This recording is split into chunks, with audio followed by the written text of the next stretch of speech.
National du Val d'Oise met en place une application de prévention pour les professionnels. Alerte Entreprise 95 permet aux entreprises, commerçants et artisans de recevoir gratuitement sur leur smartphone des notifications géolocalisées de la préfecture, de la police ou de la gendarmerie pour signifier un danger comme des faux billets en circulation, des risques de cambriolage ou encore des plateformes logistiques vulnérables.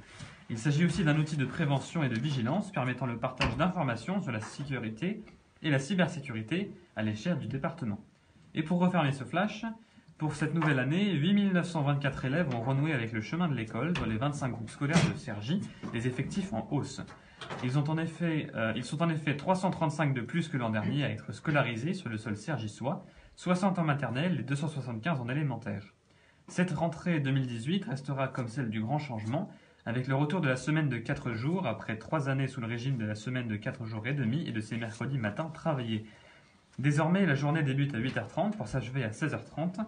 Les temps périscolaires payants du matin, du midi et du soir sont conservés afin de prendre en charge les enfants avant et après l'école.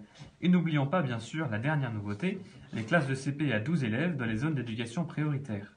À Cergy, la moyenne en maternelle s'établit à 25,6 élèves par classe et elle est de 25,2 élèves par classe en élémentaire. A bientôt sur IDFM.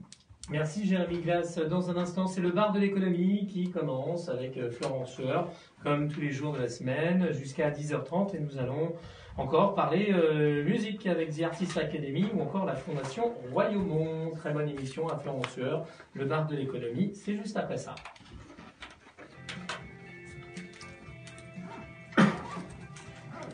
Merci. Allez, c'est parti.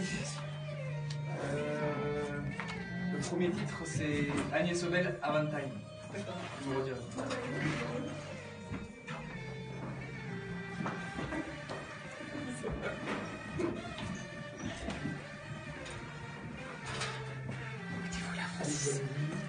Mademoiselle, juste à côté de Francis. Madame, je... Non. C'est pour les écoutes de téléphone. Pourquoi c'est du téléphone?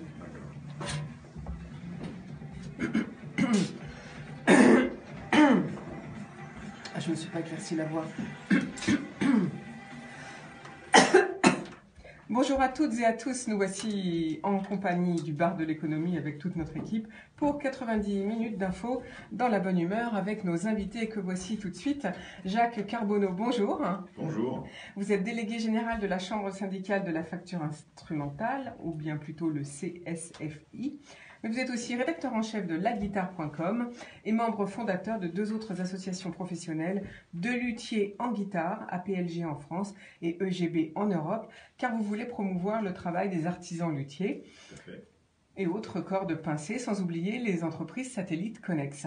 Mais vous êtes aussi un passionné de guitare et donc de chant, car vous donnez des concerts, j'ai pu voir. En réalité, votre métier, c'est tout autre, c'est informaticien. Oui. Alors, le CFI vient de publier l'étude économique du marché de la facture instrumentale sur l'année 2017 et c'est de ça nous allons parler ensemble tout à l'heure. À vos côtés, Francis Maréchal, bonjour. Bonjour. Vous êtes le directeur général de la Fondation Royaumont depuis 1985, mais en fait c'est en 1977 que vous entrez à la Fondation et c'est vous qui en avez donné l'impulsion culturelle. La Fondation Royaumont Gouin Langue œuvre pour le progrès des sciences de l'homme, mais c'est aussi un centre culturel et de rencontres internationales. On verra tout ça ensemble tout à l'heure. Et puis il y a aussi des concerts, des entretiens, enfin bref, plein de choses se passent à la Fondation, vous nous en parlerez et vous voudrez bien nous donner l'actualité de la Fondation tout à l'heure. À vos côtés, Marjorie Leblanc-Charpentier, bonjour. Bonjour. Alors Marjorie, vous êtes l'une des 3 cofondatrices de la société The Artist Academy. Notre start-up du jour, on a hâte de découvrir ce que vous proposez. En tout cas, c'est effectivement pour annoncer à nos auditeurs différentes formations, mais d'une manière bien particulière. Vous nous expliquerez tout ça tout à l'heure aussi. Vers 10h, nous aurons la chronique culinaire de Bruno Vigoureux. Donc suivez-nous en FM 98.0, par internet idfm.fr ou en vidéo live sur notre page Facebook IDFM Radio Anguin pour ces 90 minutes qui s'annoncent passionnantes comme tous les jours d'ailleurs. Tout de suite, notre première respiration musicale avec Agnès Obel.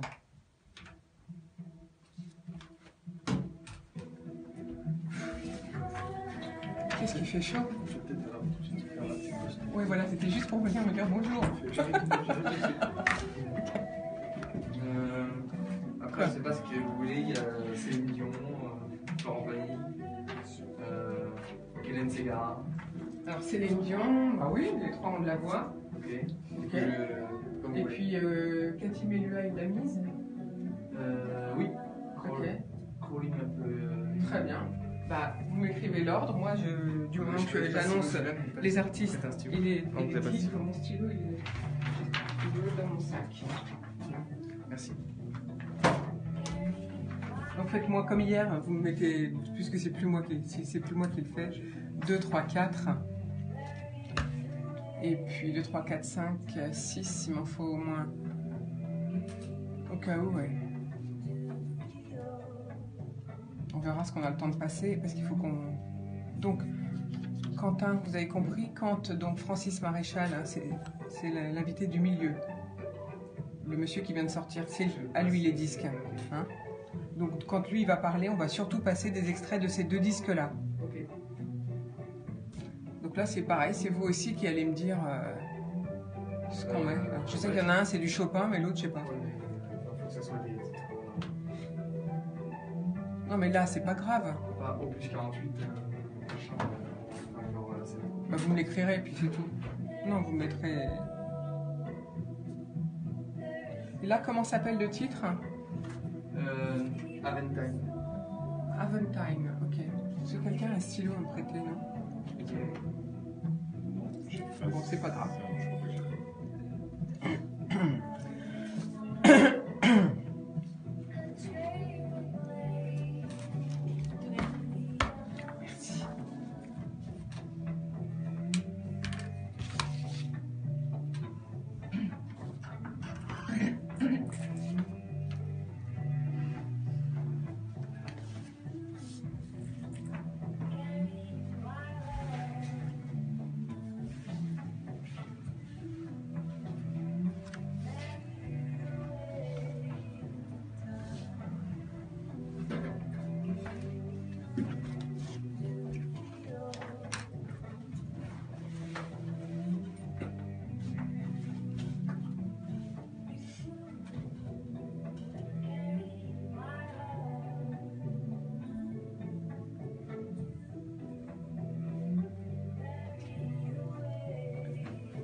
Merci.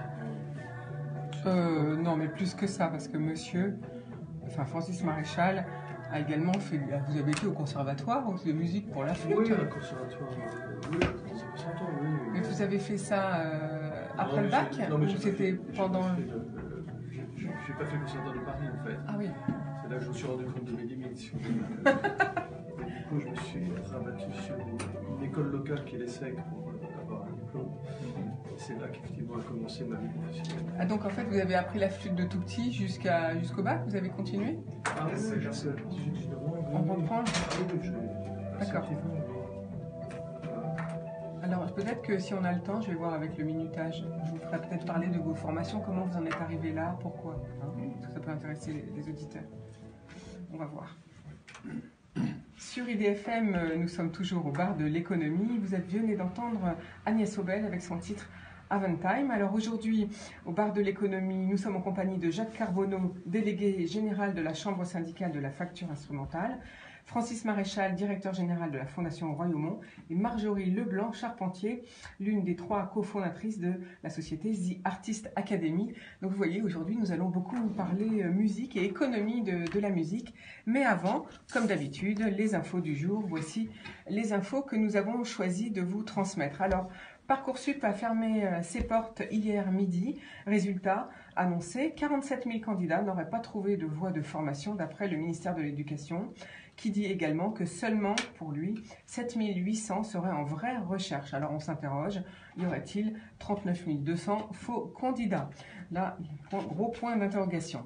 Deuxième info du jour, 5 candidats pour le perchoir de l'Assemblée nationale. Hier, je vous annonçais la candidature, bien sûr, de Richard Ferrand, le favori du président de la République. Et donc, hier soir, eh bien, 3 femmes députées de la majorité, donc La République En Marche, ont annoncé leur candidature et une femme de la France Insoumise a également annoncé sa candidature. Les maintiendront-elles? On verra, mais en tout cas, il s'agit de Yaël Braun-Pivet, députée des Yvelines, de Sandra Motin de l'Isère et de Barbara Pompilly, donc toutes les 3 de La République En Marche. Et puis, côté la France Insoumise, c'est la députée Mathilde Panot qui a fait savoir qu'elle était candidate. La première élection sera à Tours lundi, puis le 12, mercredi, donc à l'Assemblée nationale.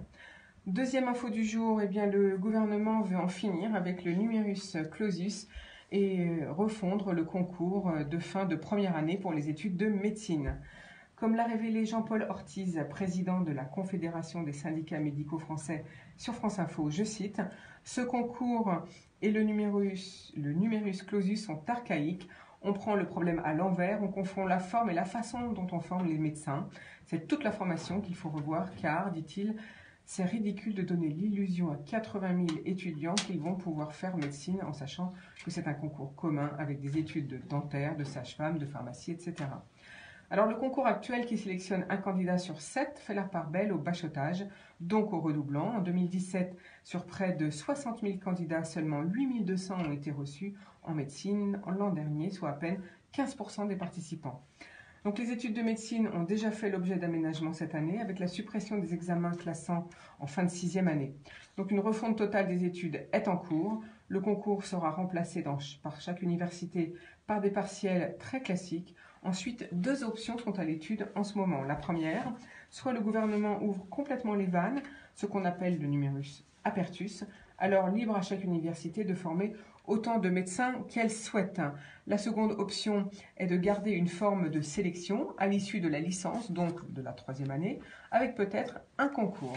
Les recalés n'auront pas perdu leur temps, entre guillemets, car ils bénéficieraient de passerelles pour se diriger vers d'autres débouchés dans les métiers de la santé. Donc une info dont je vais vous reparler. Autre info du jour, la RATP connaîtra-t-elle un climat social agité dans les mois à venir? Ça y est, la mise en concurrence des bus, métro, tramway est au menu du gouvernement. La future loi sur les mobilités devrait définir les modalités d'ouverture de ce marché, prévues pour fin 2024. Catherine Guillouard, la patronne du groupe public, a déjà commencé à déminer le terrain, car elle doit peu à peu faire le deuil de son monopole.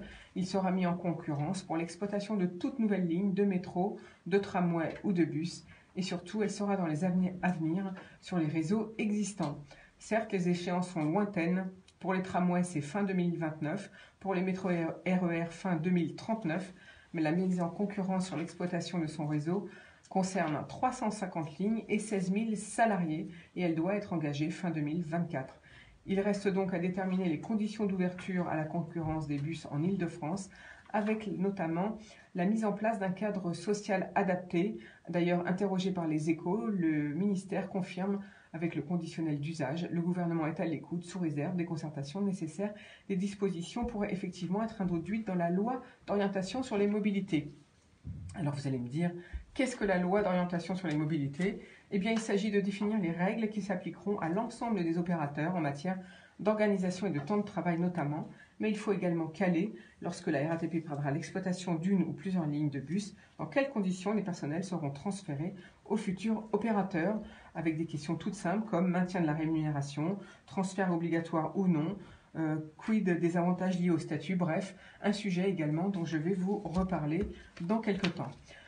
Alors, plus culturel, eh bien, je vous conseille d'aller voir Un nouveau jour sur Terre, un nouveau documentaire animalier de Peter Weber et de Richard Dale, qui montre la richesse de la faune sauvage avec des images d'une qualité jusqu'alors inégalée et une manière de prévenir contre la fragilité du monde. Il est porté par la voix de Lambert Wilson.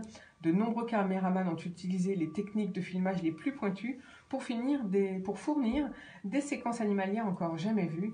Des heures, des jours, voire même des semaines de patience ont parfois été nécessaires pour parvenir à tourner de fantastiques images. Vous verrez, ni la caméra ni les techniciens qui l'utilisent ne paraissent influer sur les scènes, les animaux se comportant exactement comme si nulle présence ne venait troubler leur vie quotidienne. Et donc ce film est sorti hier le 5 septembre. Je vous conseille d'aller le voir. Une nouvelle fois, on peut réfléchir à la beauté du monde que son principal prédateur, l'homme, ne cesse de saccager. Peut-être mes invités veulent réagir à ce sujet. Non? Alors, oui? Donc on passe à l'info suivante, la dernière info du jour que j'ai retenue, c'est le Pass Culture promu par le ministère de la Culture qui sera testé cet automne.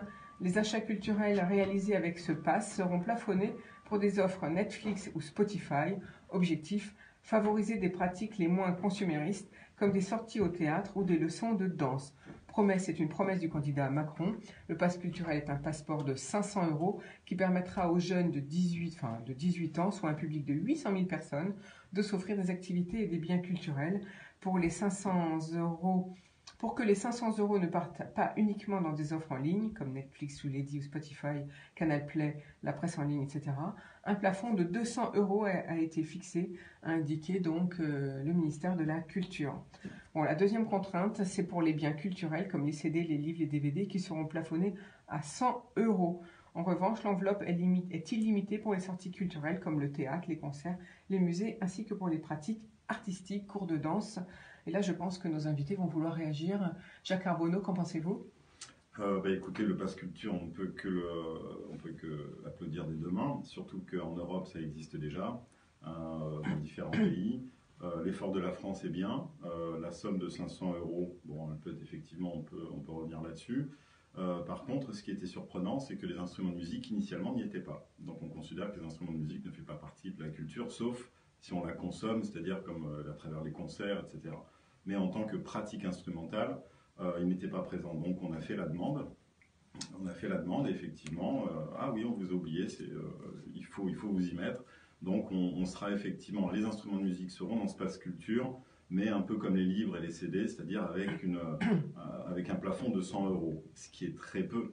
Ce qui est très peu pour un instrument de musique. C'est très peu, oui. Mais bon, c'est déjà un premier pas. pas. Un pas, voilà. C'est déjà un premier pas. Et si on pouvait effectivement mettre dans les mains des enfants des instruments de musique plutôt que des iPads, des iPhones ou autres outils numériques qui appauvrit quand même la culture de l'enfant, voilà, je pense que c'est un bon premier pas en tout cas. C'est un bon premier pas et puis surtout ça permet d'ouvrir à différentes. Ça n'est pas que l'achat, que la consommation, c'est aussi pouvoir faire des cours, prendre des cours. Ça c'est plutôt très intéressant comme formule. Ça n'est pas que du loisir. Oui. Alors cette phase test va être testée dans les 6 mois cet automne. Pour cela, 10 000 jeunes vont être recrutés dans les 6 à 7 semaines qui viennent. Le budget du pass est évalué à 400 millions €. Et alors, il était question d'un financement à la fois par le secteur privé et le reste par l'État. Mais là, on attend les résultats de la phase test. On en saura plus, justement, je pense, pour le début 2025. Donc, on en reparlera également. Et tout de suite, on part sur notre seconde pause musicale du jour. Je vous propose Céline Dion avec J'irai où tu iras.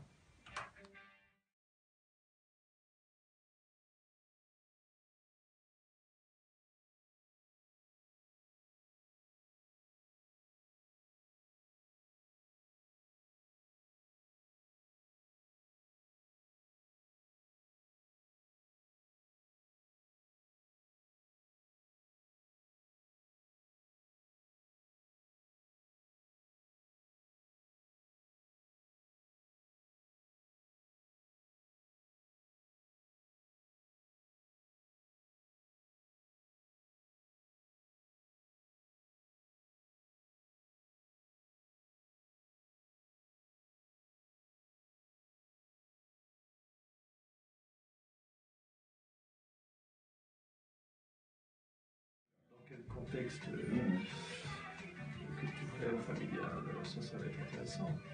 Il y a aussi un point où le ministère de la Culture a été très fort aussi, c'est vis-à-vis des orchestres à l'école.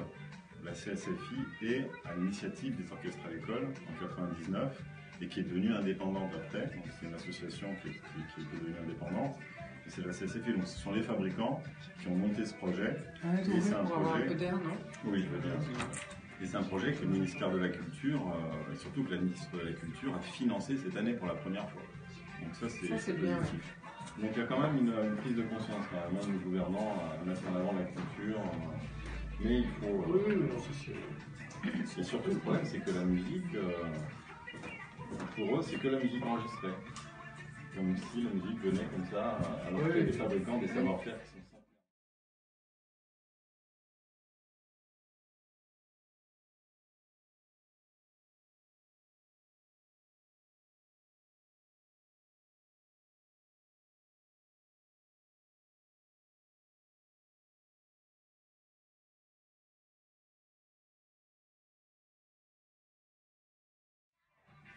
problème, c'est qu'effectivement, on n'a pas la capacité, en tout cas le ministère ne nous en a jamais donné les moyens de généraliser ce type d'action. L'éducation artistique à l'école est encore un serpent de mer qu'on voit ressurgir à chaque changement de gouvernement, mais qui n'a jamais trouvé ses solutions, même si le plan Encore à l'école semble dessiner des perspectives intéressantes. Il faut donner crédit aussi à l'actuel gouvernement.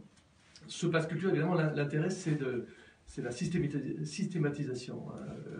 Alors, ce qui va être très intéressant, c'est de voir un peu l'usage que vont faire dans des contextes familiaux, sociaux, déjà de sensibilisation ou de pratiques éventuelles ou non, l'usage que vont faire les jeunes, justement, libres du choix, enfin, avec les cadrages que vous avez rappelés, mais en fait, libres du choix, l'usage qu'ils vont faire de ce pass culture et les conclusions qu'on pourra en tirer. Je pense qu'il y aura sans doute des correctifs qui seront apportés après 1 ou 2 années de pratique. Mais en tout cas, c'est une expérience tout à fait intéressante. Et très enrichissante. Oui, puis c'est peut-être aussi à nous l'occasion, donc associations, fédérations, fondations, festivals, d'aller vers ces jeunes en leur disant, voilà, vous avez un pass culture, voilà ce qu'on peut vous proposer aussi, est-ce que vous pouvez faire avec ce pass culture. Donc c'est aussi à nous d'être aussi proactifs.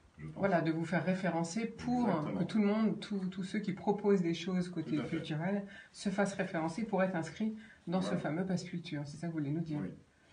Merci Jacques Carbonneau. Alors justement, Jacques Carbonneau, vous êtes délégué général de la CSFI et la Chambre syndicale de la facture instrumentale vient de publier une étude sur tous les instruments, les claviers, accordéons, instruments à vent, cordes pincées, cordes frottées, batterie, percussion.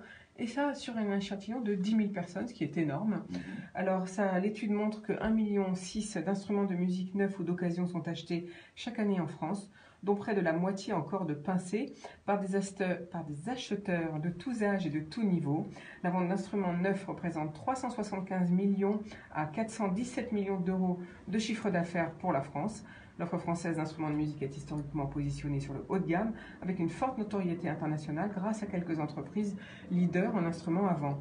Mais la balance commerciale du secteur est structurellement négative, car le marché français est très souvent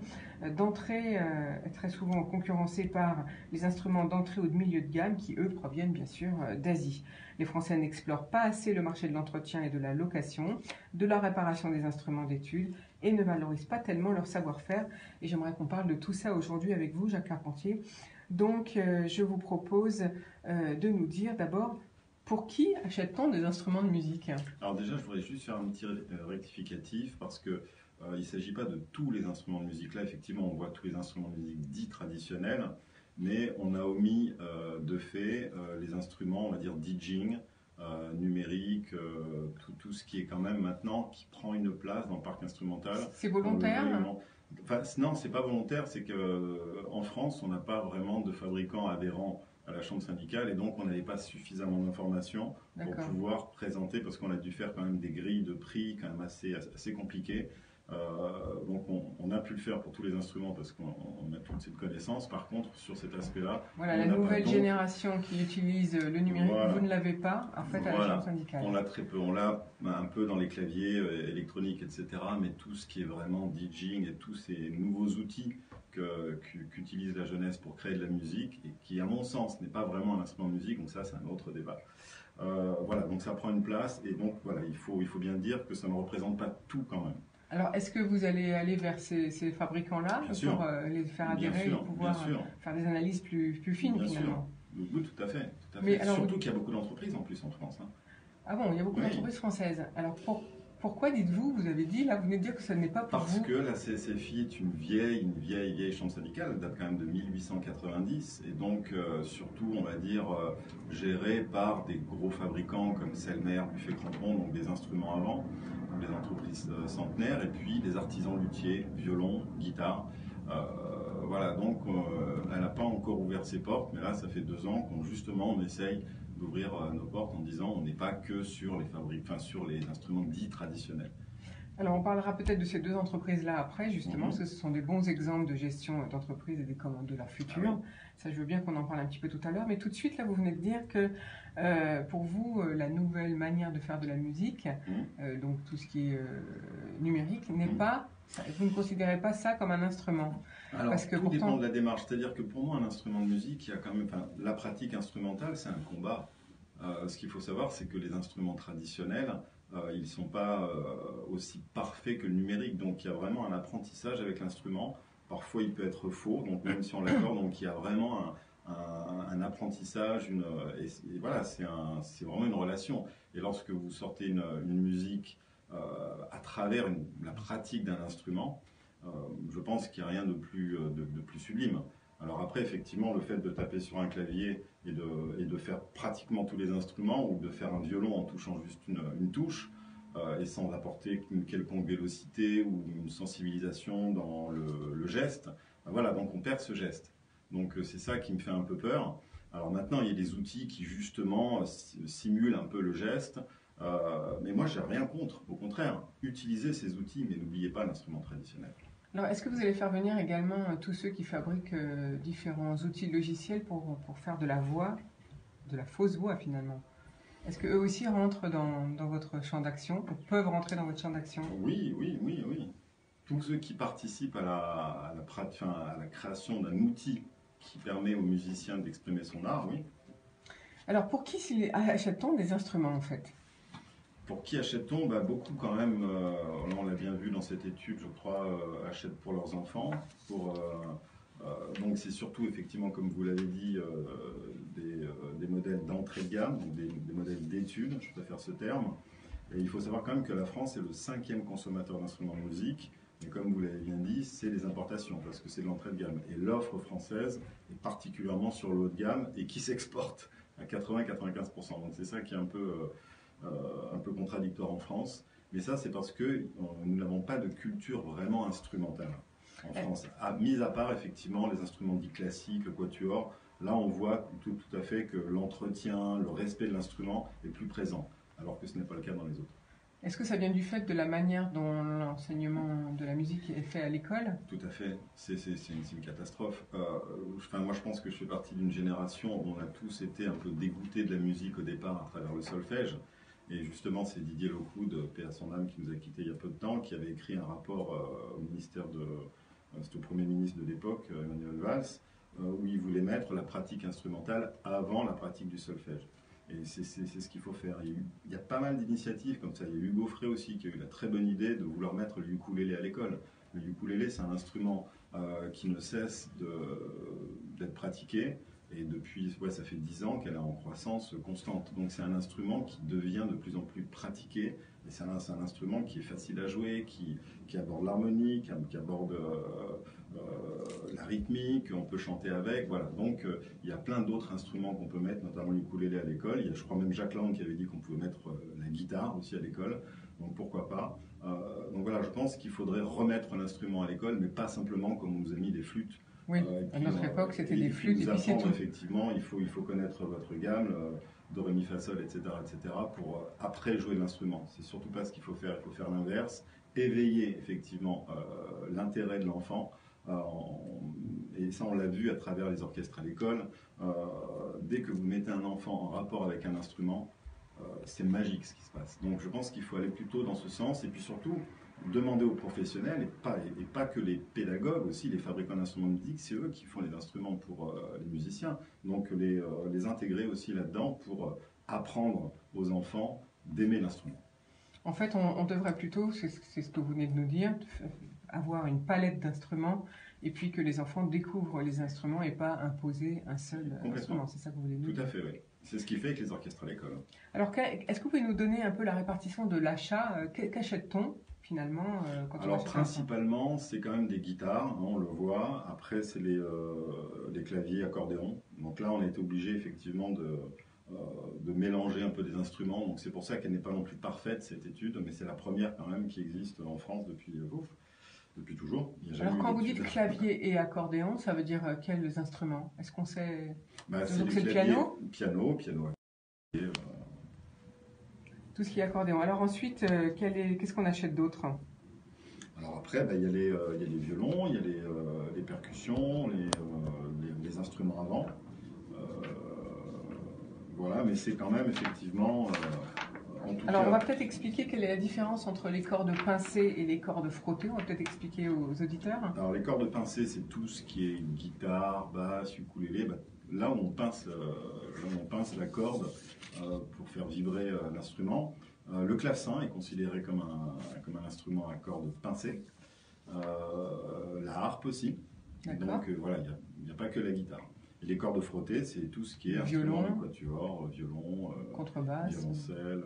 Alors la contrebasse, etc. Non, la contrebasse, on peut la jouer en pincée, on peut la jouer comme en frotté. Oui. Donc elle fait partie de quelle catégorie quand vous faites vos analyses?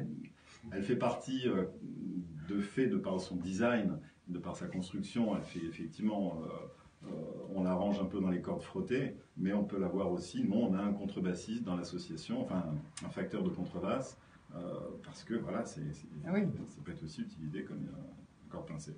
Mais une guitare aussi peut être utilisée comme une corde frottée, comme une corde frottée. Alors le marché français en volume, c'est intéressant, on achète quand même 184 000 en batterie et percussion, donc c'est énorme. Et puis on achète surtout 263 000 instruments à vent, ça c'est énorme aussi, donc c'est bien.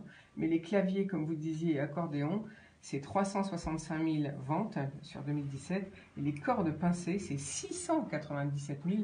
Donc on voit qu'effectivement, la guitare, peut-être parce que c'est un instrument qui est plus facile à l'apprentissage. Oui, qui est plus facile, et puis on a eu toute cette culture américaine qui est venue du jazz, du blues, du folk, du rock, et qui a permis effectivement à cet instrument de se révéler un peu plus dans les foyers. Alors parlons un petit peu des circuits d'achat. Comment achète-t-on? Est-ce que l'Internet a mangé beaucoup de...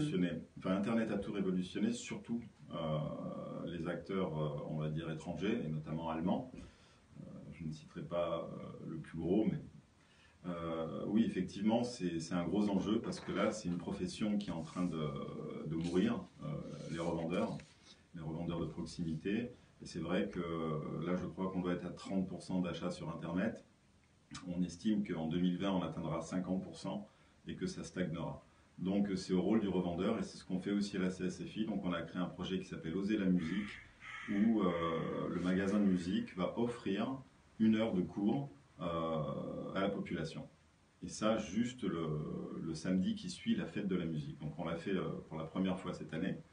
Ça a eu un gros succès, même si on a eu peu de participants, parce qu'on l'a fait un peu trop vite. Mais voilà, donc l'objectif, c'est que les gens reviennent dans les magasins de musique, mais pas simplement pour acheter, aussi pour découvrir l'instrument. Et j'ai vu des choses magnifiques. J'ai vu un revendeur présenter toute la fabrication d'une guitare, et les gens étaient vraiment curieux. Donc effectivement, il manque cette culture instrumentale en France, mais les gens ont très envie, sont très curieux et ont envie d'apprendre. Donc c'est aussi à nous, et donc ce projet aura lieu tous les ans. Donc voilà, Internet effectivement révolutionne le marché d'achat d'un instrument. Et c'est complètement, pour moi c'est un non-sens, c'est-à-dire qu'on ne peut pas acheter un instrument si on ne l'a pas essayé. Mais bon. Jacques Carbonneau, Francis Maréchal et puis donc Marjorie Leblanc-Charpentier. Je vous propose une autre pause musicale. On va écouter Florent Pagny avec son titre Caruso. Vous voulez réagir? Oui, je peux parler de quelques exemples de fabrication d'instruments du côté de Royan, sur les deux extrêmes du spectre. Des petits violons qu'on offre à tous les enfants de Persan, bientôt Sarcelles, Gargégonès, qui sont fabriqués en Chine, mais préparés par un luthier français à Toulouse.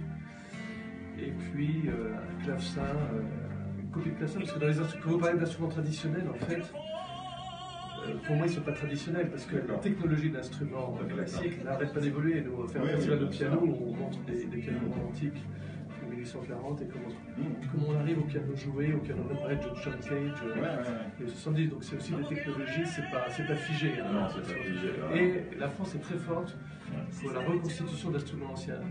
Et nous, il y a un facteur de clavecin qui est un des meilleurs d'Europe, qui est à Boissy-la-Ville dans le Vaucluse, et Jobin, qui on a commandé un clavecin. C'est une copie d'un clavecin de 1732, mais c'est le top du top, quoi, en fait. Évidemment, ça coûte 54 000 €. Ouais, c'est un coût, c'est sûr. Donc, c'est assez. Et la France, chez les facteurs d'orgue, mais effectivement, facteur d'orgue, on n'achète pas un orgue. Voilà, on n'achète pas tous les jours. C'est surtout les conservatoires. Reconstitution d'instruments baroques, c'est vrai que la France est. Alors, je pense qu'en volume et en chiffre d'affaires, ça reste quand même une niche. Tout toute façon, je pense, par rapport au chiffre que vous évoquez. Mais c'est vrai qu'il y a l'aspect qualitatif, les Français sont très forts, ils sont très forts.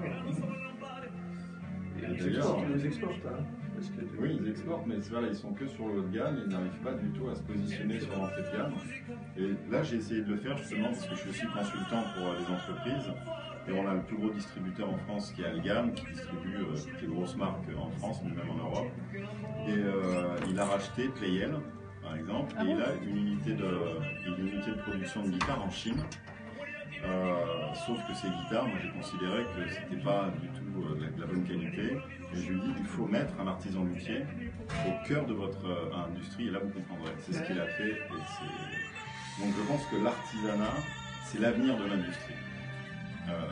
En tout cas, pour ce qui concerne la musique. Mais je pense que parce qu'il y a vraiment un savoir-faire, il y a une diversité dans l'artisanat qu'on n'a pas dans l'industrie, et surtout une évolution, une excellence, un savoir-faire. Oui, il va falloir me redire tout ça au micro dès que ça va être dur si vous me dites tout maintenant. Ça va Bruno? Bruno Vigoureux, c'est notre maître cuisinier, c'est notre épuis. En fait, Bruno est journaliste sportif, il nous fait le débrief sportif le lundi et sa passion c'est la cuisine. Donc il nous dévoile un secret de cuisine tous les jeudis. On peut parler vin aussi, c'est une de mes passions. Ah oui? Ah oui. Et bien alors, après sa recette, peut-être que vous allez nous conseiller un vin? Ah, on va voir. Ce sera à 10h. Il y a la foire au vin qui a commencé là. Ouais. Ah bah tu pourrais nous faire ça la semaine prochaine. Nous parler de la foire au vin. Des différentes foires au vin qui sont dans le département. Ouais, là j'ai acheté la revue du vin de France, là, il y a tout. Il y a tout, il y a le centre Leclerc qui fait quelque chose. Ah oui, Auchan, Leclerc, tout le monde. Il y a aussi un salon à, tu regardes, il y a un salon à Groslay. Et il me semble que j'ai vu justement dans cette revue. Il y avait un salon avant à Sannois aussi. Je sais pas s'il va se faire encore. On a combien de temps encore, Quentin? Il reste 1 minute 40. 1 minute 40. Mais c'est énorme. On peut couper la chic, hein. Là, tu fais un fade-out, là. Attention, on est parti. Voilà, vous avez entendu la très belle voix de Florent Pagny, qui aurait pu être chanteur d'ailleurs d'opéra, mais il a choisi la variété. C'était son titre, Caruso. Nous voici de retour avec Jacques Carbonneau, délégué général de la CSFI, Francis Maréchal, directeur général de la Fondation Royaumont, et Marjorie Leblanc-Charpentier de The Artist Academy. Alors nous parlions de qu'achète-t-on comme instrument? Est-ce que les instruments de musique classiques est-ce que les instruments numériques peuvent être considérés dans la catégorie des instruments et dans la famille des instruments classiques? Voilà, Francis Maréchal, vous vouliez réagir justement à ce sujet? Non, j'étais très intéressé par les propos de M. Carbonneau, parce que c'est qu'à Royaumont, on est aussi confronté à cette réalité-là. C'est d'un côté, dans le cadre des actions éducatives dont on parlait tout à l'heure à propos du Pass Culture, on travaille avec une fabuleuse fondation suisse, la fondation Vareille, qui enseigne le violon à des enfants à partir de 3 ans et qui prend tout en charge en fait, en considérant que le violon justement avait une exigence qui permettait de développer la personnalité à la fois sensible et intellectuelle de l'enfant d'une manière incomparable. Ils offrent des violons, donc on a commencé à Persan, on va aller à Sarcelles, Garges-et-Gonesse, Cergy cette année, donc ils offrent sur le Val d'Oise à peu près 500 violons qui confient aux enfants et à leurs familles pendant 4 ans. Là, effectivement, le problème, c'est le problème du coût, parce qu'ils veulent que ce soit aussi généralisable, leur initiative. L'idée aussi, c'est de le généraliser, donc économiquement, ce soit viable. Ils ne veulent pas que ça coûte plus de 1 500 € par enfant. Donc, il faut que le violon ne coûte pas plus de 100 €. Donc, le violon est fabriqué en Chine, mais il est ensuite préparé par un facteur français qui est basé à Toulouse. De l'autre côté du spectre, effectivement, nous parlons effectivement des instruments traditionnels. Moi, je pense que la tradition évolue et c'est très intéressant de voir que non seulement la technologie des instruments modernes ne cesse finalement d'évoluer, y compris celle du piano, mais également qu'on est aussi dans la reconstitution d'instruments anciens, qui est aussi un marché sans doute de niche, mais qui correspond à une pratique de la musique, où la musique ancienne, historiquement informée, comme on dit, est très entendu dans les salles de concert en fait. Et nous avons par exemple des luthiers, des facteurs de clavecin, des facteurs d'orgue qui en France sont d'une qualité extrême. Ouais, Ils sont d'une qualité extrême. Nous avons dans le Val d'Oise Émile Jobin, qui est un des meilleurs luthiers de facteurs de clavecin français, à qui nous avons commandé avec notre club de mécènes un instrument qui sera inauguré le 29 septembre, une copie d'un instrument de 1732, mais effectivement, ça coûte 54 000 €. Oui, tout le monde du peut très pas se très haut permettre. gamme, mais qui peut tirer aussi, d'autres vers d'autres marchés. Donc c'est vrai que je rejoins tout à fait, enfin je constate tout à fait ce que disait M. Carbonneau, c'est-à-dire que la France est à un degré d'excellence dans le très haut de gamme qui est fabuleux, y compris sur la reconstitution d'instruments anciens. Par contre, effectivement, pour des instruments d'entrée de gamme, mais finalement, au lieu d'acheter de l'entrée de gamme, peut-être qu'on ne pense pas à louer son instrument. On pourrait très bien aussi louer un Ça se fait dans les instrument. instruments du quatuor, ça se fait très peu dans les autres instruments, mais vous avez complètement raison. Voilà, parce que c'est peut-être un marché qui pourrait se développer. Alors, j'aimerais juste rebondir parce que Marjorie, Marjorie Leblanc-Charpentier. Je trouve ça vraiment très intéressant parce que si je fais le parallèle avec nous, on a Gauthier qui a pu son masterclass, j'en discuterai tout à l'heure à l'antenne. Donc, c'est un des plus grands violoncellistes au monde. Quand il explique, quand on lui a mis le violoncelle entre les mains à l'âge de 3 ans, la relation qu'il a eue avec l'instrument, le fait de le toucher, il en est tombé amoureux. Donc, le fait de mettre les instruments entre les mains des enfants déclenche des passions. Et lui, on lui a mis un violon, on lui a mis un violoncelle, on lui a mis différents instruments. Il n'a pas eu cette relation avec le violon. Il a tout de suite choisi le violoncelle. Donc, c'est vrai qu'il faut proposer aux enfants très jeunes, parce que la musique, ça s'apprend très jeune, si on veut en faire une carrière ou aller jusqu'à l'excellence. Donc, je suis tout à fait d'accord avec vous, et le fait de mettre l'instrument entre les mains des enfants est une excellente idée. Et à poursuivre, voilà, à étendre. Alors, Jacques Carbonneau, on a parlé un petit peu donc des instruments. Parlons un petit peu maintenant des entreprises, des menaces, des faiblesses, et puis peut-être des choses plus positives qui peuvent... Comment considérez-vous le marché des entreprises en France? Alors, quelles sont les faiblesses, peut-on dire? Alors déjà, la première faiblesse, elle vient des réglementations qui sont très récentes. Enfin, qui sont très récentes. Une d'entre elles est très récente, mais sinon, ça fait quand même pas mal de temps que certains bois sont réglementés, comme le palissandre de Rio, comme les écailles de tortue, comme l'ivoire. Mais là, en 2017, la Convention de Washington, donc la CITES, a réglementé tous les palissandres. Donc, bois tropical qui est très utilisé en facture instrumentale, notamment en guitare, et aussi surtout pour les clarinettes. Et là, pour la première fois, les instruments, donc les produits finis sont réglementés. Donc, ce qui oblige les fabricants, lorsqu'ils vendent leurs instruments en dehors de l'Union européenne, un système de permis qui est draconien, qui fonctionne très mal. Et donc, notre objectif, nous à la CSFI, avec d'autres associations du monde entier, de musiciens, de fabricants, c'est de demander une exemption à la prochaine convention qui aura lieu en 2019. Et si on n'a pas cette exemption, certaines entreprises risquent d'être vraiment en difficulté. Vraiment très en difficulté. Mais il n'y a pas que le bois de palissandre qui est interdit, il y a aussi l'ivoire, le nickel, le plomb qui sont réglementés. Donc comment vous allez faire? Alors là, pour l'instant, sur le nickel et le plomb, on attend. C'est-à-dire que toutes les directives ne sont pas encore statuées. Ça ne saurait tarder. Il y a aussi un nouveau règlement des bois de l'Union européenne qui risque d'inclure aussi les instruments de musique. Donc là, ce serait tous les bois qui seraient concernés. L'ivoire, bon, ça fait un bout de temps. Là, les fabricants ont réussi quand même à trouver des substituts. Reste le problème de tous les instruments anciens qu'il faut rénover. Donc là, nous, on avait réussi à avoir un compromis avec la France. Mais l'Union européenne veut vraiment être très sévère sur l'ivoire. Parce qu'effectivement, c'est un peu... les éléphants sont en train de mourir à petit feu. Bien sûr. Bah oui, donc il faut les protéger, effectivement. Alors, ça, c'est les premières menaces. Ça, c'est la première menace. Vous parliez de la deuxième, c'est l'absence de conditions à l'installation, enfin, que le régime peut-être fiscal n'est pas adapté. C'est ça que vous vouliez nous dire tout à l'heure? Non. Non. Non. Les conditions... Alors, quelles sont les conditions pour les fabricants? Alors, ce qu'il faut savoir, c'est qu'en France, 88% des fabricants sont des artisans. Donc, des entreprises, Selmer, Marigot, surtout les instruments avant. Et donc, la condition, non, c'est surtout le marché. Là, le marché, effectivement, des artisans luthiers, Il y en a de plus en plus, c'est un métier qui explose. Moi, je sais, quand je suis arrivé en 99 sur le métier de luthier, là, ça a augmenté, ça a été multiplié par 5. La population de luthier a été multipliée par 5. Donc, il y a un engouement des jeunes et des moins jeunes à se reconvertir dans la lutherie guitare, sauf que le marché, effectivement, c'est un marché de niche, puisque c'est un marché très haut de gamme. En France, on achète peu de haut de gamme, donc voilà, c'est un marché de niche, et maintenant, tout le monde est en train de se bousculer.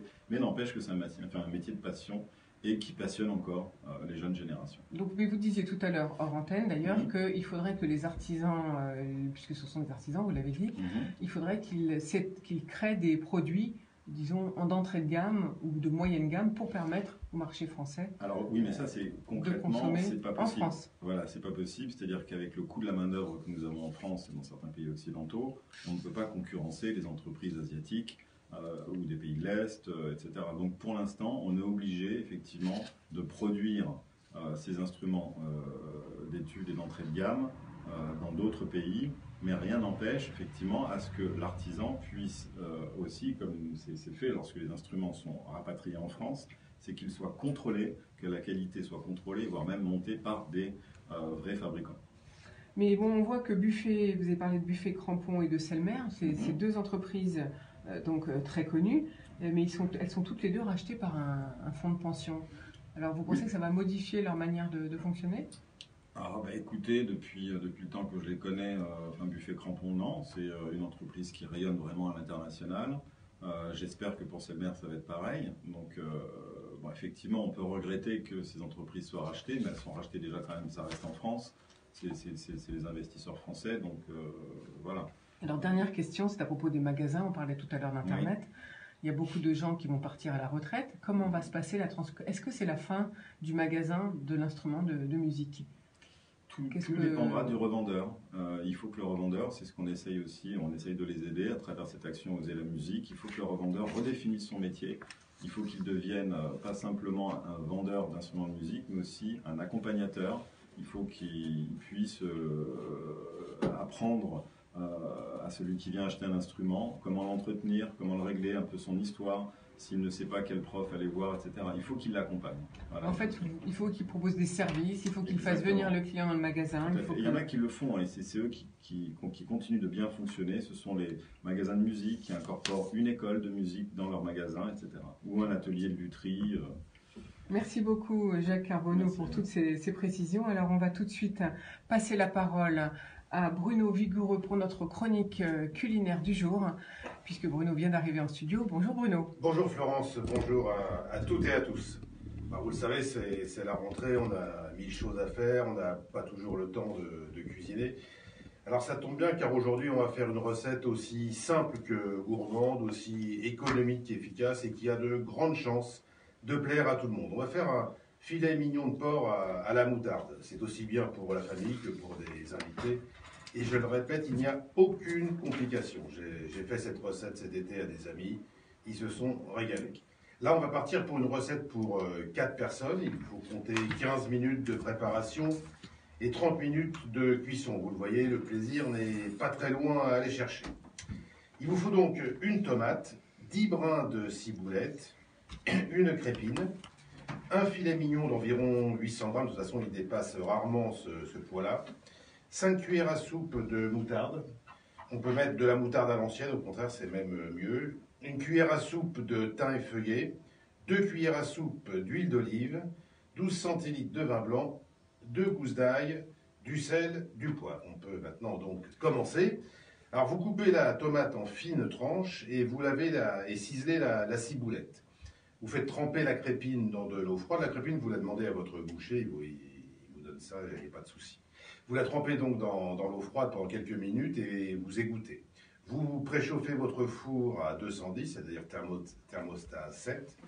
Vous posez le filet mignon sur la crépine, vous salez et poivrez. Vous la badigeonnez généreusement de moutarde. J'insiste sur le généreusement car moi, je n'avais pas mis assez de moutarde à mon goût. Vous ajoutez les tranches de tomates sur la viande et vous saupoudrez de thym effeuillé et de ciboulette ciselée. Vous rabattez la crépine sur le dessus du filet, vous ficelez comme pour un rôti. Après, vous versez l'huile dans un plat à four, vous ajoutez le filet, vous versez le vin blanc, vous mettez les gousses d'ail en chemise. Je précise que les gousses d'ail en chemise sont des gousses d'ail avec leur peau que l'on a écrasée avec la lame d'un couteau.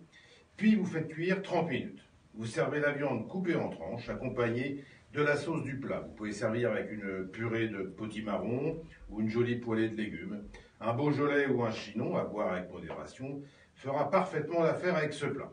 Quand je vous ai dit, Florence, que c'était simple, je ne vous ai pas menti. Il ne vous reste plus qu'à déguster. Bon appétit à tous.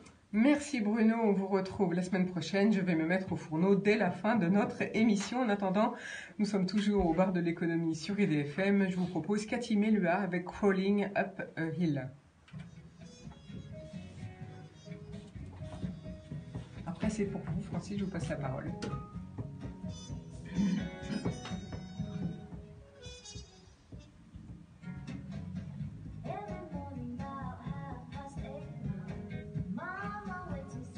Ça dure combien de temps ce titre-là? 8 minutes. 3 minutes? Ouais. Très bien. Pardon? 8 minutes.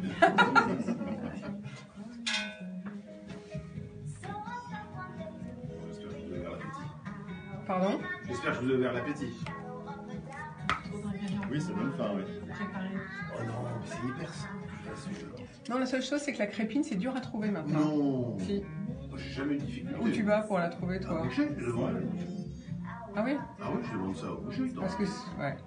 Il y a- Ah non, moi, j'ai jamais eu de problème en tout cas. Moi, je vais au marché et souvent, ils n'en ont pas. Ils n'en ont pas Non, apporté. moi, ce que je fais, c'est quand je vais au marché, là, comme maintenant, je dis, vous aurez de la crépine pour samedi? Je dis, Ah oui, tu leur demandes Ouais, voilà. de te l'apporter. Ouais. C'est quand on fait un lapin à la moutarde, il faut de la crépine, c'est trop meilleur avec. Sans crépine, c'est trop sec. C'est bon, là, avec des petites doses de vapeur. Ah, c'est très bon. Petit lapin. Petit lapin. L'émission. Merci Bruno. À lundi. Lundi, Ouais. pour de nouvelles aventures. Ouais. Moi, j'aurais dit plutôt un vin blanc. Ah oui, oui, parce qu'il y a du vin blanc ouais, dans la sauce, oui, oui, oui. Le Chinon, c'est pareil. Ouais, ouais, un petit. Alors ça vous va, donc le contrôleur, tu as vu qu'il y a un Non, contrôleur. mais c'est bien. Je suis un Bien passionné. écouté. C'est vrai, depuis 2 ans. Oui, passionné de vin. Un peu de cuisine, hein, du coup. Ah oui, c'est léger. ça marche. Du coup, vous faites la cuisine? Oui. Ah, c'est bien ça. Oui, oui. Quentin, qu'est-ce qu'il te reste à faire? La cuisine. Ça marche bien avec les Tu femmes. mets au fourneau. Ah, vous cuisinez. Ah. Bonne émission. Merci. C'est vrai que ça prend du temps la cuisine. Moi, j'ai le Thermomix. Ah oui? Et alors, vous faites tout au Thermomix? Non. C'est comme moderne. Mais alors, vous mangez que des soupes? Non, mais on fait plein de choses au Thermomix. Ah bon? Heureusement, non, je ne fais pas des soupes. Non, on fait tous les plats, c'est simplement pas mijoté, mais c'est très très pratique. C'est-à-dire, vous partez le matin? Vous partez le matin? Connecté aux recettes, vous avez une clé USB, vous mettez toujours, enfin, les recettes sont Quoi? dessus et c'est tactile. Avec le Thermomix? Ah ouais, Vous mettez une nouveau clé USB? Thermomix. Non. Mais c'est quoi ça? Non, c'est génial. C'est un... C'est une machine qui vaut à peu près 1000 euros. Ouais. Au départ, c'était fait surtout pour faire des soupes, c'est pour ça que Oui, j'ai les dit grands ça. cuisiniers l'utilisent d'ailleurs pour les sauces, pour les... Voilà, parce que vous mettez tous vos ingrédients dedans et après, ça fait tout seul. Ça cuit, Mais avec l'investissement. ça hache, c'est Voilà. un bol qui fait tout. Un bol qui fait tout. Ouais. Et on peut C'est faire du assez sucré génial. comme du salé, on m'a dit. Ah oui, oui, vous pouvez faire votre pain, la pâte à pizza, toutes les pâtes, la pâte à tarte, la pizza. D'accord. Mais c'est super simple et vous ratez jamais une recette. Mais il n'y a pas le côté mijoté, donc vous savez, ça va faire depuis.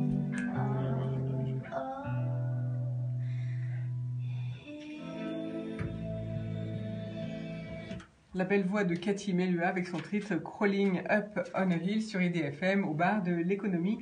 On retrouve tout de suite Francis Maréchal, directeur général de la Fondation Royaumont, puisque nous sommes dans une émission consacrée à la musique et à la culture.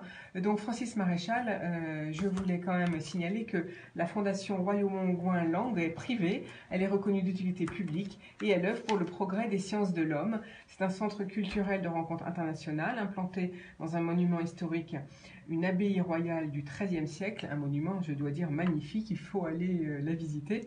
Alors vous la dédiez à la musique, à la danse, au patrimoine, au jardin, au séminaire, aux événements. Mais tout d'abord, comment elle est née, cette fondation? Comment... Alors, l'abbaye de Royaumont était devenue au début du XXe siècle la propriété d'un couple d'industriels, la famille Gouin, pour ne pas la nommer, dont le père père, Ernest Gouin, avait fondé la société de construction des Batignolles, ce qui est devenu aujourd'hui SPI Batignolles et SPI, donc grande entreprise industrielle d'ailleurs basée dans le Val d'Oise. Et cette famille donc avait effectivement une relation quand même assez forte avec les arts, avec la culture et avec la musique.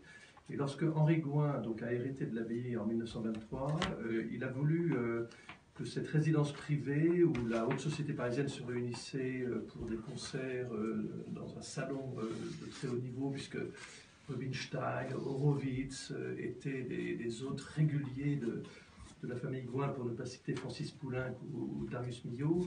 Ils ont eu cette intuition justement et cette générosité que ce monument méritait un destin plus vaste qu'un destin simplement limité à une société très restreinte. Ils ont créé les premiers concerts publics à Royaumont en juin 1936. Donc, et c'était sans doute en France la première fois qu'un monument historique était utilisé pour une activité, une manifestation artistique. Aujourd'hui, c'est une totale banalité, mais c'était totalement neuf à cette époque-là. Et l'année suivante, ils ont créé un palais culturel pour permettre des résidences d'artistes. Donc ils ont inventé ce qui s'est modélisé ensuite sous le ministère de Jacques Duhamel avec un très grand homme de politique culturelle qui était Jacques Rigaud. Ils ont inventé sans le savoir ce qui s'est appelé ensuite les centres culturels de rencontre. Donc ces grands monuments historiques qui ont perdu leur fonction première et qui sont réinvestis par un projet culturel permanent, pas uniquement le temps d'un... Donc ça fait 80 ans qu'à Royaumont, voilà, on fait donc, de la cette intuition et la musique donc, musique a pris place à Royaumont. Elle avait déjà existé à Royaumont bien avant, mais elle a pris vraiment place de manière publique à Royaumont en 1936. Le second événement important, c'est qu'ils ont vu que cette fondation, que cette abbaye, pardon, qui n'était pas encore une fondation, revivait grâce à la présence d'artistes, d'intellectuels. Il y a eu beaucoup d'échanges après la guerre. Les intellectuels allemands, italiens, français sont venus dialoguer à Royaumont pour renouer du lien après ce traumatisme de la guerre. La famille Gouin avait perdu aussi le frère et le beau-frère François Lang, qui avait joué un rôle très important, jeune pianiste qui est mort en déportation à Auschwitz. Donc il y a eu aussi ce traumatisme familial qui, je pense, a encouragé la famille à suivre les conseils d'André Malraux, qui en 1964 voulait importer le modèle des fondations privées américaines en Europe, en considérant à juste titre qu'en France, l'art et la culture a toujours été une affaire d'État, et qu'il fallait que l'initiative privée puisse aussi s'emparer d'enjeux culturels.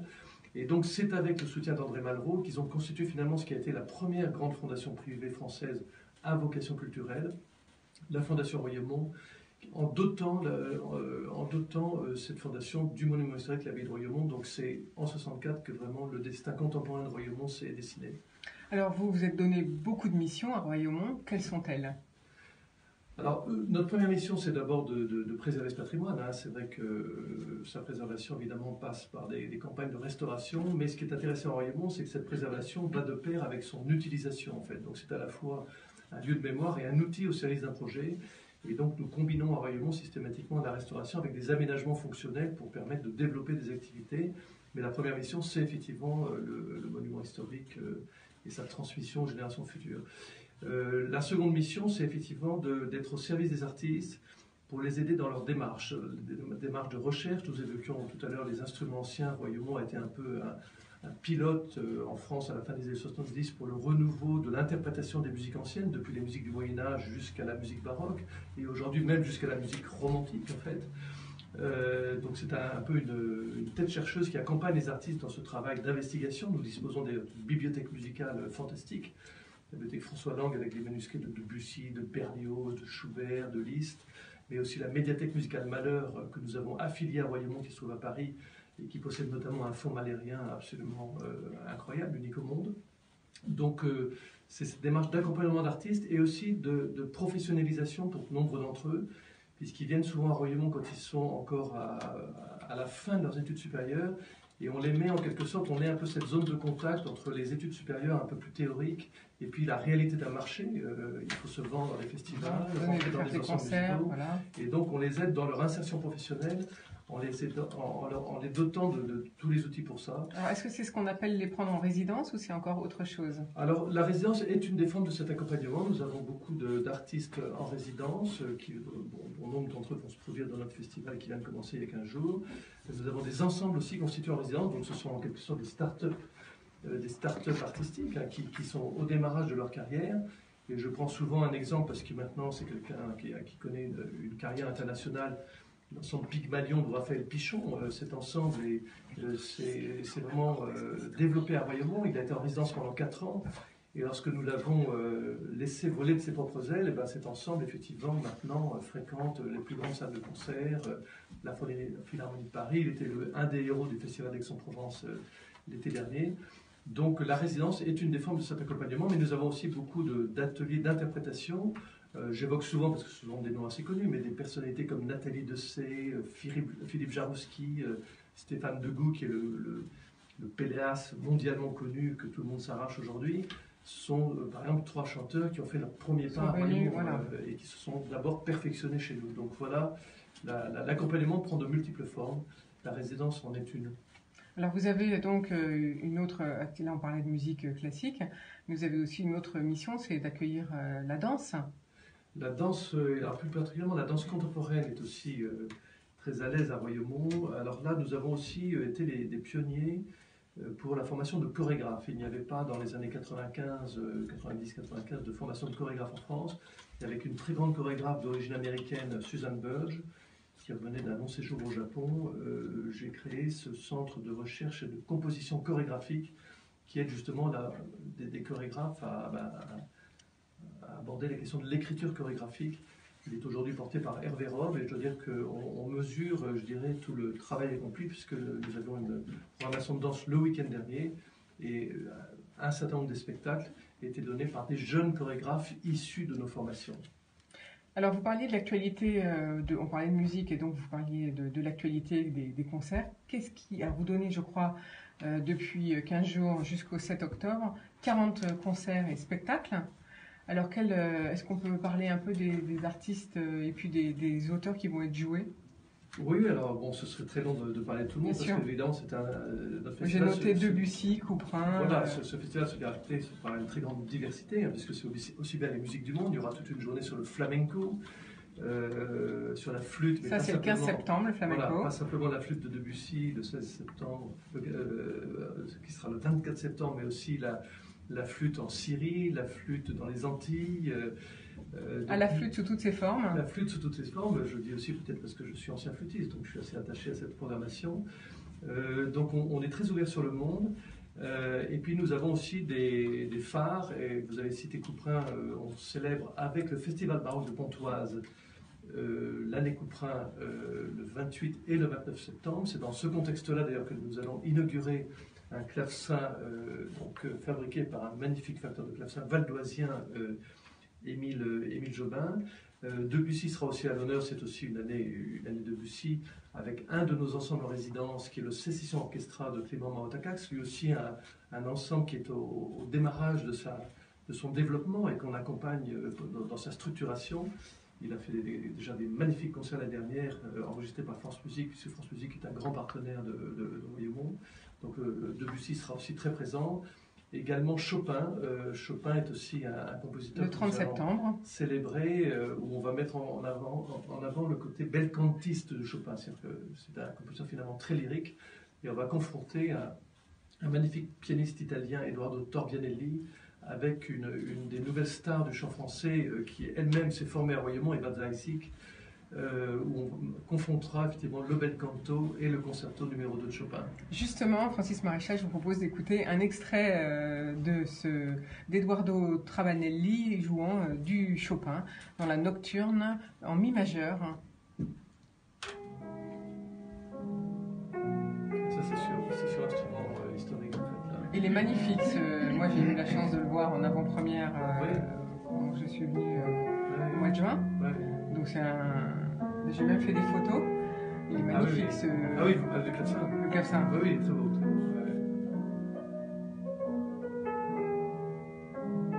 Ça dure combien de temps? 5 minutes. Non mais on va couper. Non, là il faut me laisser 2 minutes, c'est tout, parce qu'il faut qu'ils aient du temps de parole. Il vaut mieux passer plusieurs extraits plutôt que. L'autre disque, c'est quoi alors?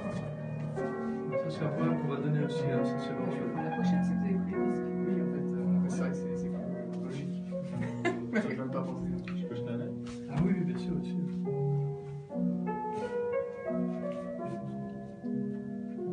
C'est ça, Nabil? Ouais, il y a pas de truc. Cette phrase.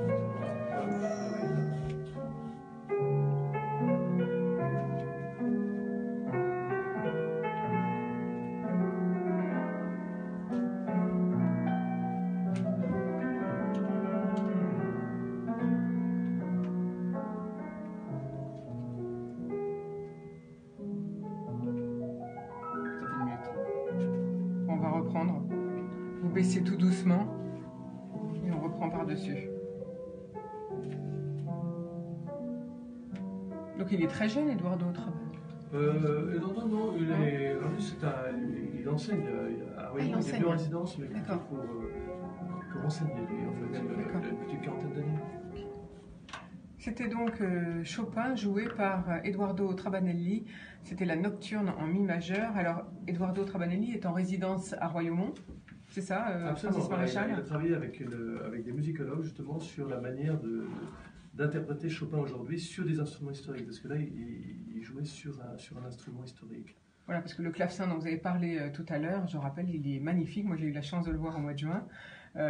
Et donc, je reconnais que je comprends pourquoi ça a coûté 54 000 €, parce que c'est très grand. On s'imagine que les clavecins, c'est tout petit, mais non, celui-là, il est très grand, justement. Voilà. Et donc, bon. Alors, on parlait de l'actualité, parce que c'est ça qui est intéressant avec Royaumont, c'est l'actualité musicale, donc jusqu'au 7 octobre, où différents artistes vont être joués, Debussy, Couperin, Chopin, mais aussi du flamenco. Vous l'avez dit le 15 septembre. Qui y aura-t-il d'autre encore?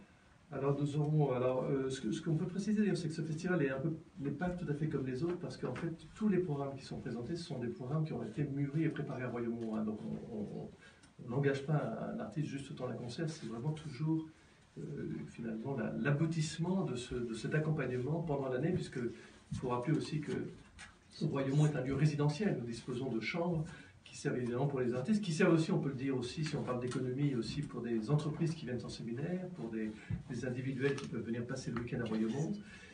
Donc pour revenir effectivement aux artistes programmés, nous aurons aussi un très très beau programme, une journée de musique anglaise en fait, le 22 septembre, plutôt autour de la polyphonie du 16e, 17e siècle, avec un ensemble qui est né à Royaumont, des jeunes lauréats de Royaumont qui ont décidé, qui se sont découverts à Royaumont, qui ont décidé de former un ensemble. Ah bon, ça Ils ont fait leur premier concert au musée d'Orsay avec un énorme succès derrière. Et donc c'est un collectif là, qui s'est découvert et maintenant ça y est, qui s'est font créé ensemble. à Royaumont. Voilà, l'ensemble Cosmos. Et puis nous aurons un autre artiste qui a été 4 ans en résidence, Sébastien Dossé, qui est un magnifique claveciniste, chef d'orchestre, qui a fondé l'ensemble Correspondance dédié surtout au répertoire du XVIIe siècle. Il va faire écouter des pépites de musique anglaise du XVIIe siècle avec une contralto, Lucille Richardot, que j'ai connue, si je peux dire, bébé à Royaumont. Elle est venue pour ses premiers stages il y a plus de 10 ans avec Gérard Laine, aussi grande figure artistique du Val d'Oise. Et maintenant, elle fait une carrière internationale. Et là, si on l'entend tout à l'heure, elle vient de sortir le premier disque préparé à Royaumont, où elle est vraiment l'héroïne du disque, accompagnée par Correspondance, et elle se présentera le 22 septembre à Royaumont dans le cadre de cette journée dédiée à l'Angleterre. Alors, donc on a bien compris que Royaumont était vraiment dédié à la musique, au concert, à l'expression musicale, à la danse. Vous avez parlé tout à l'heure de l'accueil, bien sûr, des artistes en résidence. Vous avez parlé aussi des enfants. Vous essayez d'influer sur l'apprentissage de la musique dès le plus jeune âge, dès l'âge de 3 ans. Mais il y a aussi un autre aspect dont je voulais parler avec vous, c'est les rencontres qui se passent à Royaumont, qu'elles soient philosophiques ou des débats. Donc vous avez eu des débats sur, par exemple, l'homme et la nature cette année, avec l'écrivain Gilles Clément. Et puis, il y a les fameux entretiens de Royaumont qui vont avoir lieu bientôt, si je ne m'abuse. Alors, quel est le thème qui va être choisi cette année? C'est sur le thème de la femme. C'est un thème qui est choisi, précisons-le, par Jérôme Chartier, qui est un peu l'instigateur de ces entretiens de Royaumont, le créateur, et qui réunit vraiment un panel d'intervenants de très très haut niveau, qui réunit aussi un public très très vaste et qui traduit extrêmement bien, je dirais, l'esprit de rencontre de Royaumont, puisque là, vous avez des responsables politiques, vous avez des responsables d'entreprise, la société civile qui se retrouvent à Royaumont. Et c'est finalement ça qui, je crois, est la première caractéristique de Royaumont, c'est la diversité de ses publics. C'est-à-dire nous avons les plus grands chefs d'entreprise qui viennent chez nous en séminaire pour les entretiens de Royaumont. Nous avons des enfants des écoles, de zones d'éducation prioritaire qui peuvent venir en résidence à Royaumont. Nous avons nos artistes internationaux. Nous avons le public des concerts. Donc c'est vrai que Royaumont est vraiment une espèce de melting pot, si je puis dire, qui est assez c'est fabuleux, où il y a une cohabitation, une rencontre extrêmement fertile entre tous ces publics et qui nous permet de dessiner un modèle économique assez singulier dans le paysage culturel français. puisque l'aide publique, effectivement, ne représente que 29% de nos ressources. Hein.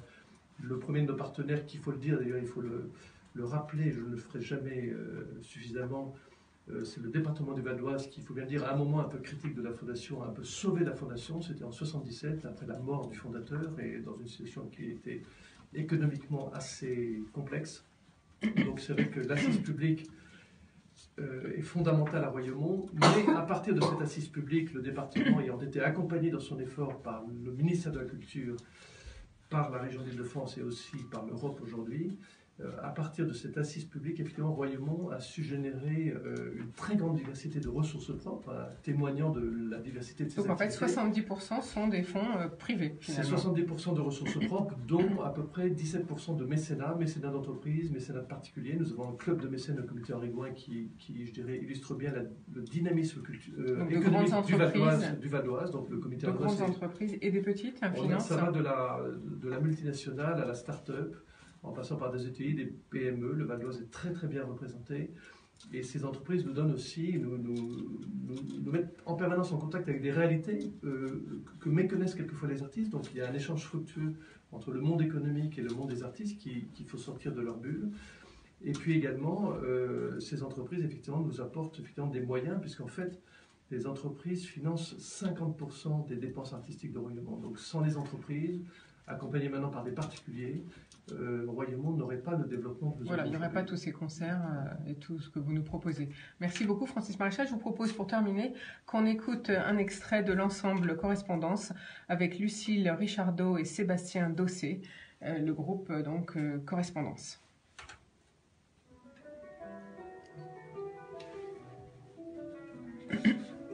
Est-ce qu'éventuellement je pourrais partir après? Parce que j'ai une grosse réunion au boulevard Raspail. Bien sûr. Quand j'ai vu le temps pour venir, j'ai Pas de souci. un petit peu craint. Non, allez-y. Vous pouvez partir. Oui, il faut.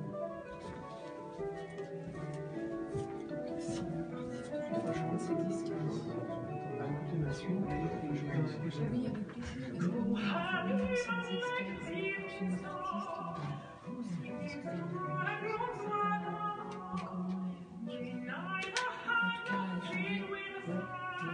avec grand plaisir, je vous envoie un petit mail. Avec le lien et puis vous regardez les Bien sûr, bien sûr. Ça va être C'est intéressant. Pour finir.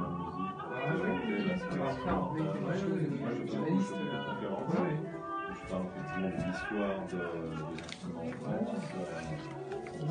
Voilà, c'est aussi très ce lien. Alors on est souvent on est beaucoup sur les claviers, donc on a un département de voix, voyons très, très fort. La Mélodie Gardot. On va finir avec Mélodie Gardot. On peut sur une très belle orgue aussi. Les autres instruments sont simplement peut-être après une Il nous reste 30 secondes. Après, c'est... Il y a forcément des instrumentistes qui se joignent au chanteur ou au claviériste. Ça fait un peu lourd, on peut tout à fait pareil. Parce que là, en piano, je connais le plus gros collectionneur, parce que j'ai assisté à une congrès européenne de France. Et je ne rappelle plus son nom, c'est le plus gros collectionneur d'Europe. Il a écrit justement des livres sur Pleyel, Chopin. C'est toujours nous, le bar de l'économie sur IDFM. Vous venez d'entendre l'ensemble Correspondance qui se produit également à Royaumont, puisque nous sommes avec Francis Maréchal, directeur général de la Fondation Royaumont, mais Francis Maréchal doit nous quitter. Donc merci beaucoup pour votre présence. Merci à vous. On va tout de suite passer la parole à Marjorie Leblanc-Charpentier.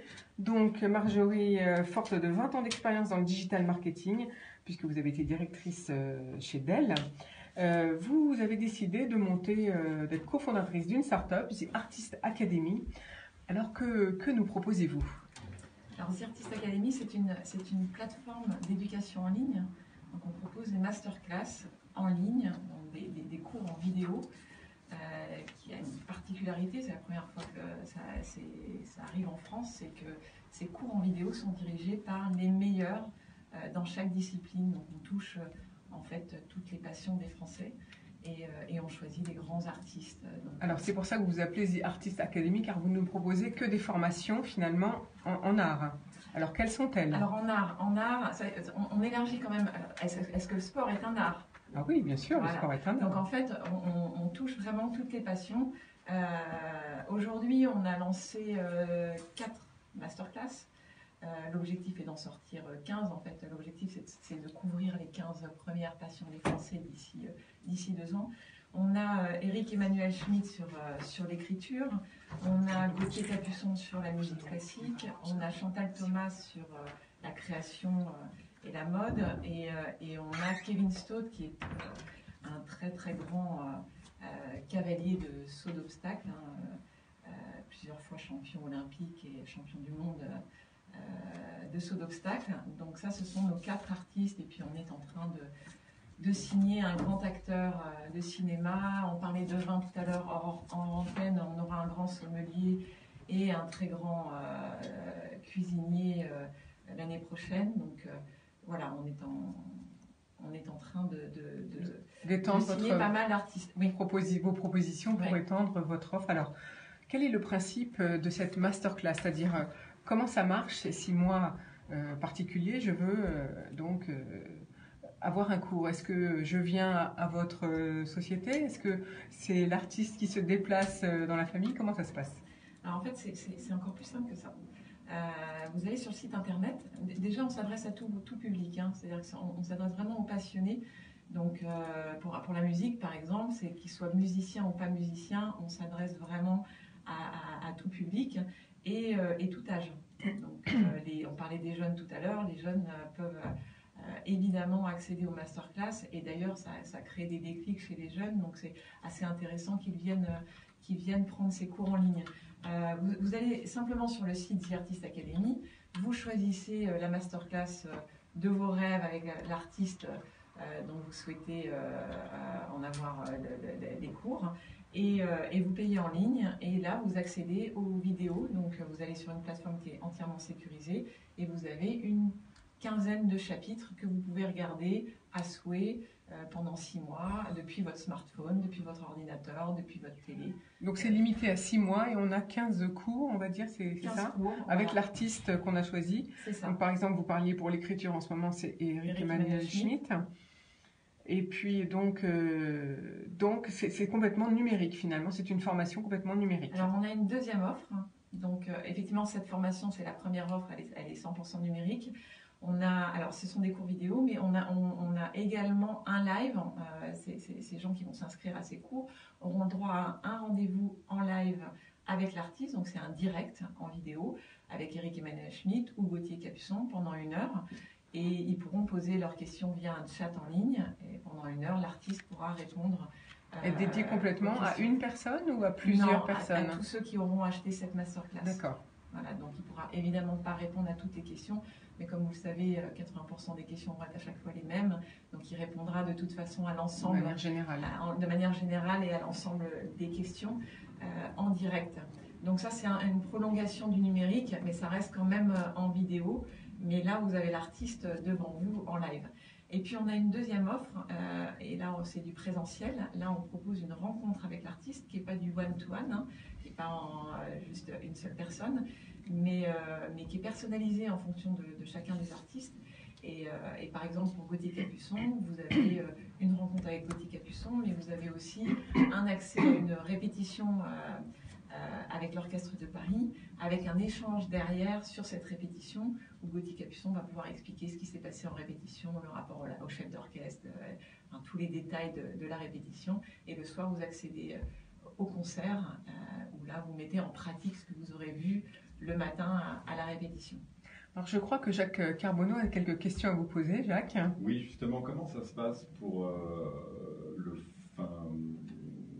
l'auditeur? Donc il s'inscrit, il paye. Déjà, c'est combien? Est-ce qu'on peut avoir un ordre d'idée du prix? Alors la première formule qu'on appelle la formule interactive, donc c'est la formule avec les vidéos plus le live, plus des exercices. J'ai oublié de vous dire, il y a des exercices qui sont à chaque fin de chapitre. L'artiste donne des exercices à faire. Elle est à 120 €. D'accord. Donc là, c'est pour l'année ou c'est un forfait pour les 6 mois? C'est pour les 120 € pour 6 mois. C'est pour les 6 mois. Et puis la formule premium, donc la formule avec la rencontre, elle est à partir de 500 €. Donc ça dépend ce qu'on propose dans la formule. Mais Ouais, c'est en moyenne 500 euros. Est-ce qu'il y a un accompagnement après? C'est-à-dire que si, par exemple, vous avez quelqu'un qui assiste à une masterclass et qui se révèle une passion et qui voudrait justement aller plus loin, est-ce que vous l'accompagnez? Est-ce que vous avez une sorte d'annuaire par catégorie pour dire, voilà, si vous voulez être écrivain, il y a telle école, vous êtes où Alors, on ne fait pas cet accompagnement, en tout cas pas pour l'instant. Par contre, on a ouvert à la communauté des apprenants, il y aura un forum, enfin c'est pas un forum, mais c'est une communauté en ligne, où là, effectivement, on a des gens, des animateurs qui vont travailler avec ces gens de la communauté. Et là, effectivement, si on a des questions, on peut les remettre à l'artiste qui pourra répondre de façon ponctuelle à certaines questions. Donc ce ne sera pas immédiat, si vous voulez, mais on remet toutes les questions à l'artiste. On peut nous aussi y répondre. Donc c'est une forme d'accompagnement. Mais on ne prolonge pas la masterclass, en tout cas pas pour l'instant. D'accord. Alors, quel est votre modèle économique, puisque vous êtes une jeune start-up? Comment vous êtes-vous développé? C'est de la love money? Vous avez fait appel à des banques, à des business angels? Comment ça se passe? On a levé presque 1 million d'euros au mois de mai. Donc, on a en fait 11 investisseurs. C'est pas que de la love money. On a un peu de love money, mais en fait, on est accompagné par des gros fonds qui ont eu vraiment un coup de cœur pour le projet. C'est vraiment du coup de cœur. Et pour lever ces fonds, vous avez fait appel à quelqu'un? Vous avez fait ça? Non, on a toute fait seule? appel à notre réseau. À votre réseau, tout simplement. Ouais, à notre réseau. Et c'est un projet qui a en fait beaucoup plu. Donc on est accompagné par exemple par Bruno Van Riep qui est un lever qui accompagne City Scout aujourd'hui, donc qui a l'habitude de lever des quarantaines de millions d'euros. On est accompagné par Geoffroy de Bec de Lièvre qui vient de vendre Marco Vasco, donc c'est pareil, plusieurs 50 millions d'euros. Donc en fait, on a des gens qui nous accompagnent dans cette montée en puissance et qui croient vraiment au projet, puisque c'est un projet aujourd'hui qui est France, mais qui a une envergure internationale, puisque nos artistes ont une résonance internationale.